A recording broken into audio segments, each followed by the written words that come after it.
Kalamazoo River runs from its mouth at Lake Michigan to more than halfway across the state, making it approximately 170 miles long. The river has many offshoots, forming smaller creeks. Over the past century, industrial activity has significantly increased in the region, and many of the currently existing cities along the river started out as paper mill towns. In 1921, 3 paper mills in Kalamazoo and Otsego, Michigan, merged to form the Allied Paper Corporation. These mills, situated along the Kalamazoo River, operated from the 1920s through the 1960s until they had depleted resources and the area was no longer viable. During their time of operation, the paper mills were responsible for dumping over 100,000 pounds of PCBs into the Kalamazoo River and Portage Creek.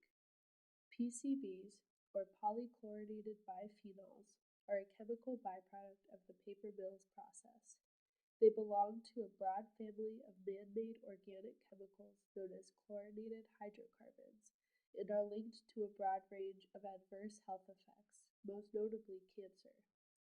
They were banned in the United States in 1979, but this did not rid the Kalamazoo River of nearly 50 years of accumulated PCBs. PCBs were first detected in the Kalamazoo River during routine sampling in 1971. To this day, residents of the Kalamazoo area are advised to avoid eating too much fish from the river.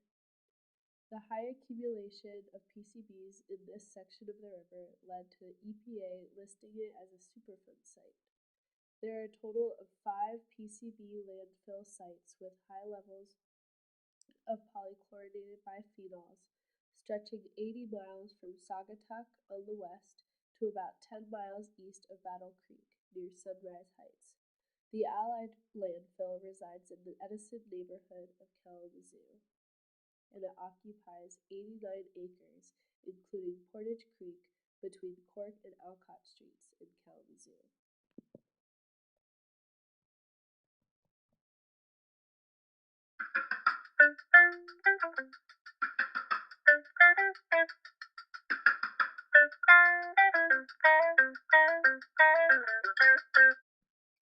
CERCLA, or the Comprehensive Environmental Response, Compensation, and Liability Act, was passed in 1980 out of 2 incidents. The first, in Love Canal, New York, resulted in increased levels of cancer and health impediments in the community after a chemical company buried 22,000 tons of toxic waste. The second was the Valley of the Drums in Kentucky, which is a 23-acre site of barrels containing hazardous chemicals that have over time leached into the soil and waterways. CERCLA serves 3 purposes. The first, as a means of removal, where compensation or liability is provided in cases of emergency response for sites of hazardous waste, like in the instance of Love Canal. Second, to provide remedial cleanup of inactive hazardous disposal sites, like the Valley of the Drums. And third, to establish prohibitions and requirements concerning closed or abandoned hazardous waste sites. Me too. In order to address the need for liability and compensation in these sites of hazardous waste that pose a threat to both human health and the environment, a Superfund was established. In CERCLA, a Superfund serves 2 purposes. Through appealing to the Department of Justice in a process of bidding, funds that come from a $1.6 billion trust fund are granted to sites of hazardous waste for EPA to spearhead cleanup, or covers cost differences if parties responsible for pollution go bankrupt or cannot be found liable. CERCLA, popularly called the Superfund Act, EPA as the primary institution for spearheading cleanup.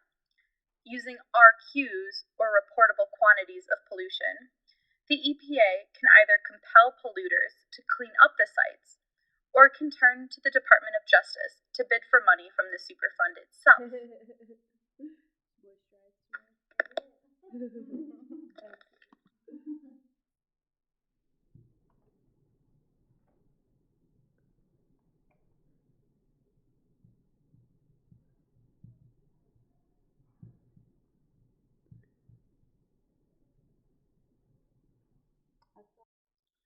July of 2001, the Michigan director of EPA took the lead on the cleanup of the Kalamazoo River.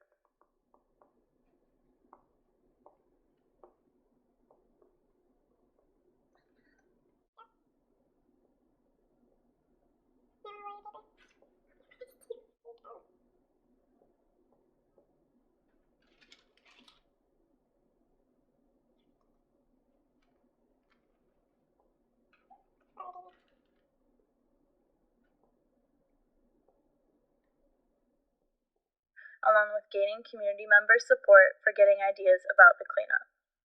In August 2002, a plan was generated and a meeting was held. The plan was to first, eliminate PCB sources, second, address in-stream sediments, and third, begin upstream and work downstream.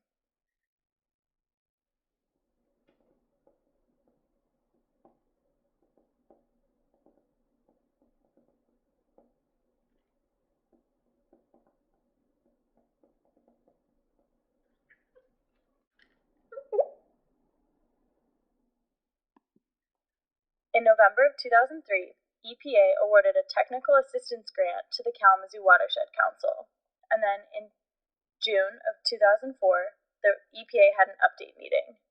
They wanted to move to a new method, modeling.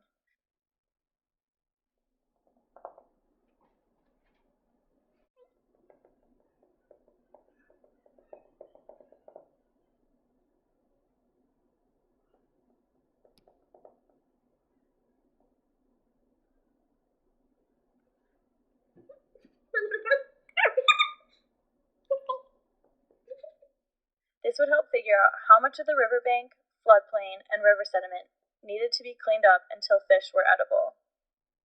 And then in February of 2005, there was the Weyerhaeuser settlement. This granted $6.2 million to EPA for response actions, and then the Weyerhaeuser company had to begin cleaning up the Kalamazoo River on their own. And then in February 2007, cleanup began, and agreements were finally made between the parties. The PRPs were to perform removal action and additional sampling of the Kalamazoo River.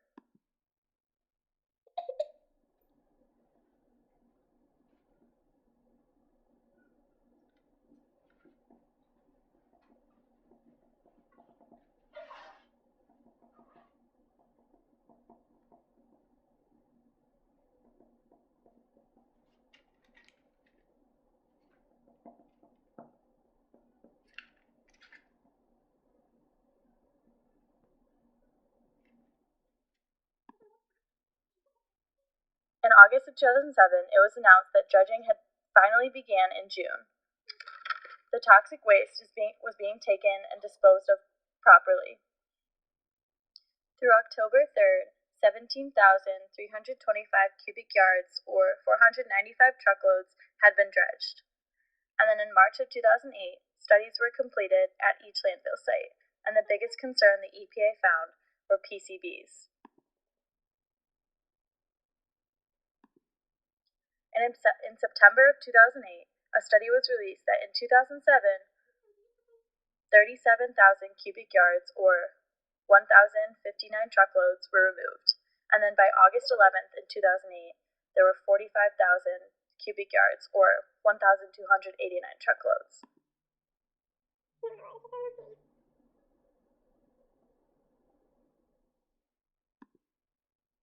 In February of 2009, EPA was looking at alternative cleanup measures.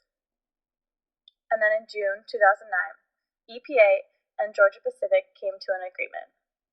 GP was to perform cleanup under EPA supervision and award $10 million over 3.5 miles from August until 2010.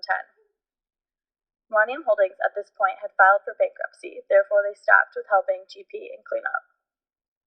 And then in September 2009, Millennium came up with a plan to clean up the Allied paper landfill. The formal plan was released in late 2010. In May 2010, there was a bankruptcy settlement with Lyondell. Lyondell was affiliated with Millennium Holdings. They had to pay $49.5 million for liabilities, along with an additional $3.2 million to the U.S.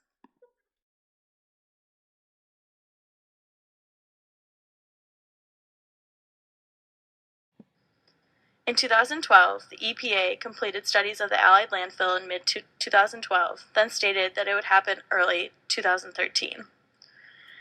In December of 2014, the feasibility study was released for the Allied Landfill, and then in late spring of 2015, a proposed cleanup plan was created. Now, the latest was in December of 2014. They were saying cleanup will last until at least 2017.